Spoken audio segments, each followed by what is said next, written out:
உலக மக்கள் எல்லோருக்கும் வணக்கம். சிவம் ஜோதிடம் மூலியமாக நான் உங்கள் ஜி கோபால் பேசுகிறேன். இன்னைக்கு பேசக்கூடிய பலன் என்ன அப்படின்னா ஆகஸ்ட் மாத பலன்கள். இந்த ஆகஸ்ட் மாத பலன்களாகப்பட்டது சிம்ம ராசிக்காரங்களுக்கு எப்படி இருக்க போகிறது, இதை பற்றி தான் இந்த வீடியோவில் தெளிவாக பார்க்க போகிறோம். எல்லாரும் ஸ்கிப் பண்ணாமல் பாருங்கள். இதற்கு முன்னாண்ட உங்களுக்கு நிறைய வீடியோக்கள் போட்டிருக்கிறோம். எல்லா வீடியோலையுமே உங்களுக்கு ஏதாவது ரூபத்தில் உங்களுடைய கஷ்டத்துக்கு அதிலிருந்து வெளியில் வருவதற்கு என்னுடைய வீடியோ உதவியாக இருந்திருக்கும் அப்படின்னு நம்புகிறேன். அது போக நீங்கள் நிறைய பேர் வீடியோ பார்த்துருக்கிறீங்க, லைக் பண்ணியிருக்கிறீங்க, சப்ஸ்கிரைப் பண்ணியிருக்கிறீங்க. உங்கள் எல்லாத்துக்குமே என்னுடைய மனமார்ந்த நன்றிகளும் கூட. இன்னைக்கு நம்ம சிம்ம ராசியை பார்க்க போறோம். அப்ப இந்த மாத கிரக அடைவுகள் எப்படி இருக்குன்னு பார்த்துடலாம்.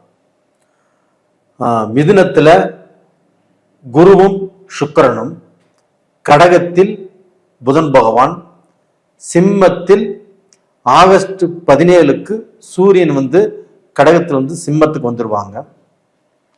அதுபோக சிம்மத்திலேயே கேது பகவான், கன்னியில செவ்வாய் பகவான், அது போக கும்பத்துல ராகு பகவான், மீனத்துல சனி பகவான் வக்ரம்.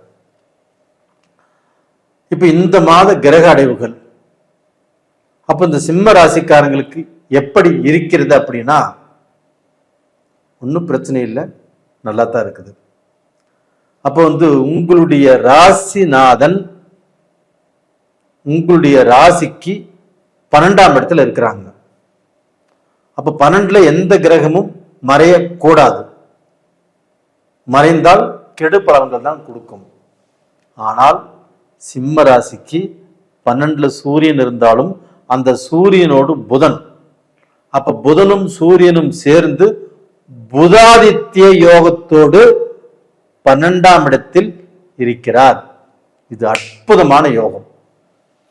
அப்ப இந்த யோகத்தின் பலனாக சிம்ம ராசிக்காரர்கள் ஒரு படி உயரக்கூடிய வாய்ப்பு நல்லா இருக்குது.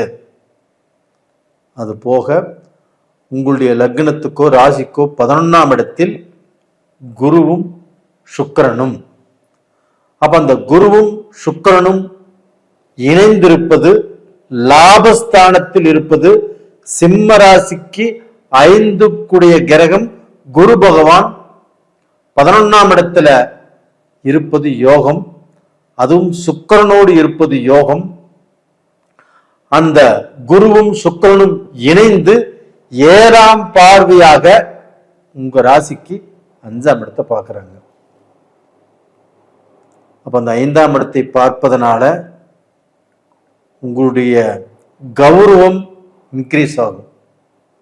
தலைமை பதவியில் இருக்கிறவங்க நல்ல பொறுப்பில் இருப்பீங்க, நல்ல பொறுப்புக்கு வருவீங்க. ஒரு கவர்மெண்ட் உத்தியோகத்திலேயோ ஒரு அரசியல்லையோ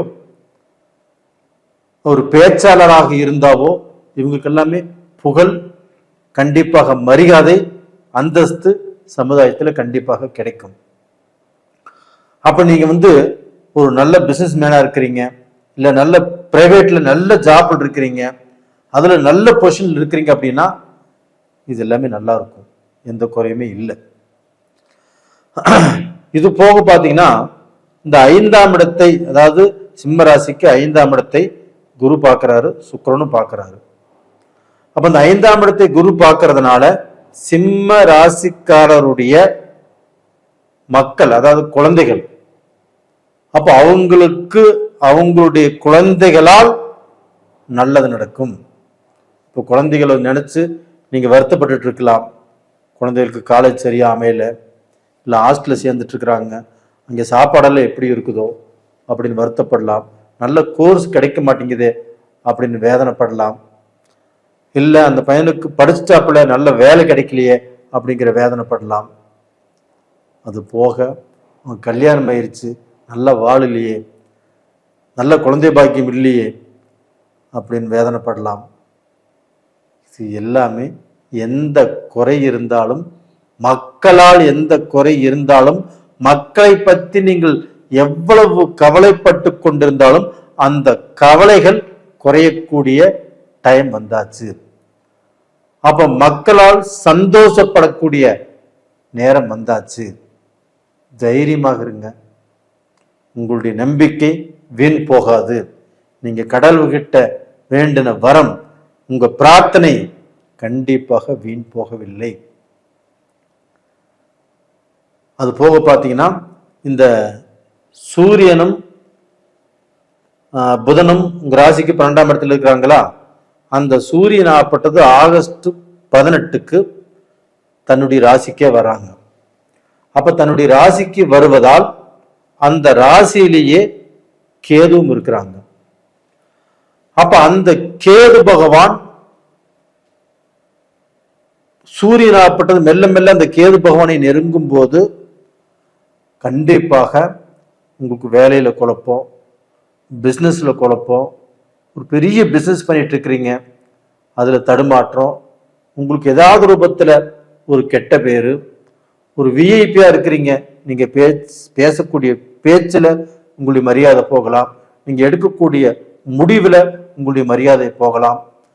இது பாத்தீங்கன்னா கேதுவால் உங்களுக்கு நடக்கக்கூடிய விபரீதம். அப்ப நீங்க என்ன பண்ணணும் அப்படின்னா, எதை பேசினாலும் எதை செய்தாலும் கொஞ்சம் யோசனை பண்ணி செய்யணும். நீங்க அதற்கு முன்னாடி ரொம்ப ஸ்மார்ட்டா இருக்கலாம், ரொம்ப பிரில்லியண்டா இருக்கலாம், ரொம்பவுமே பெரிய அறிவாளியா இருக்கலாம், நீங்க நல்ல பொசிஷன்ல இருக்கலாம். இதெல்லாம் வேண்டாம்னு சொல்ல வரல. ஆனா இந்த கேது கூட சூரியன் சேரும் போது நீங்க நல்ல பொசிஷன்ல இருந்தாலும் அந்த பொசிஷனை கெடுக்கும், நல்ல வேலையில் இருந்தாலும் அந்த வேலையை கெடுக்கும். அப்ப நல்ல பொசிஷன் வந்து நல்ல முடிவெடுக்க போகும்போது இந்த கேதுவால் ஏதாவது சில தடைகள் வரும். அப்போ இந்த இடத்துல பாத்தீங்கன்னா கொஞ்சம் ஜாக்கிரதையாக நீங்கள் ஹேண்டில் பண்ணிக்கொள்வது நல்ல விஷயம். அது போக பாத்தீங்கன்னா உங்க கணவன் மனைவிக்குள்ள கூட எதிர்பார்த்த பெரிய சந்தோஷமோ, ஒரு நல்ல நிம்மதியோ, ஒரு நல்ல திருப்தியோ கண்டிப்பா கிடைக்குமான்னா கொஞ்சம் குறைவாத்தான் கிடைக்கும். ஆனாலும் அந்த குரு பகவான் உங்க ராசிக்கு 7ஆம் இடத்தை பார்க்கறதுனால அந்த கணவன் மனைவியுடைய பந்தம் கண்டிப்பா நல்லா இருக்கும். உங்களுக்கு சனி பகவான் 8ஆம் இடத்துல இருந்து அஷ்டம சனியாக இருந்து நிறைய கஷ்டங்களையும் குழப்பத்தையும் கொடுக்கக்கூடிய அந்த சனி பகவான் இப்போ வக்ர கதியில் இருக்கிறார். அப்ப வக்ர கதியில இருந்தால் கண்டிப்பா உங்களுக்கு கஷ்டம் இல்லை, பிரச்சனை இல்லை, சோதனை இல்லை. அப்ப அந்த கிரகங்களுடைய சப்போர்ட் எல்லாமே நல்லா இருந்துட்டாலுமே இந்த கேது பகவான் தான் உங்களுக்கு தலைவலி. அந்த தலைவலி அந்த கேது பகவானால் வருது அப்படின்னா நாம கொஞ்சம் நிதானமாக இருப்பது நல்லது. நம்ம ஒரு பொறுப்புல இருந்து ஒரு முடிவெடுக்கும் போது, ஒரு பேச்சு பேசும்போது 2-3 டைம் வெளியில உங்களுக்கு வேண்டப்பட்டவங்ககிட்ட டிஸ்கஷன் பண்ணிட்டு இதை நம்ம சொல்லலாமா வேண்டாமா, செய்யலாமா வேண்டாமா அப்படின்னு பேசிட்டு அப்புறம் முடிவெடுங்க. ரெண்டாவது பார்த்தீங்கன்னா, இந்த சமயத்துல பெரிய இன்வெஸ்ட் பண்றதோ இல்ல ஒரு பிசினஸை ரொம்ப பெருசு பண்றதுக்கு முயற்சி பண்றதோ, ஒரு வேலையில ரொம்ப பெரிய முடிவெடுக்கிறதோ இது கொஞ்சம் தள்ளி போடுங்கன்னு சொல்றேன் நான். ஒரு மாசம், இந்த ஒரு 15 நாளைக்கு தள்ளி போடுங்க. தள்ளி போட்டால் கண்டிப்பாக நீங்க நல்லா இருப்பீங்க. அது போக இந்த கேதுனால உங்களுக்கு தடங்கல் வர்றதுனால நீங்க கீழ்பெரும்பள்ளம் அந்த கேது பகவானுடைய கோயிலுக்கு போயிட்டு வர்றது நல்லது.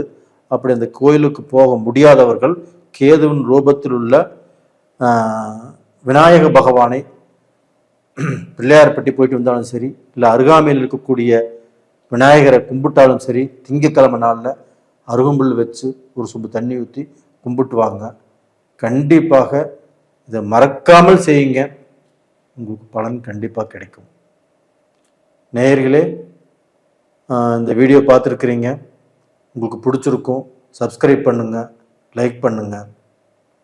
அதே சமயத்தில் உங்களுடைய இப்போ எல்லாத்துக்கும் இது பாதிக்குமான்னு கேட்டால் 70% பேருக்கு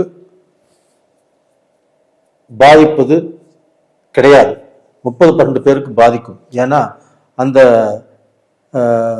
கேதுவோடு அதே சூரியன் சேர்ந்து உங்க ஜாதகத்துல எங்கெல்லாம் இருக்குதோ, இல்லை ராகுவோடு சேர்ந்து இருக்குதோ, இது மாதிரி பாத்தீங்கன்னா 6, 8, 12 அந்த சூரியன் கேது இருக்குதோ, இது மாதிரி இருந்தால் மட்டும்தான் பாதிப்புகள் இருக்கும்.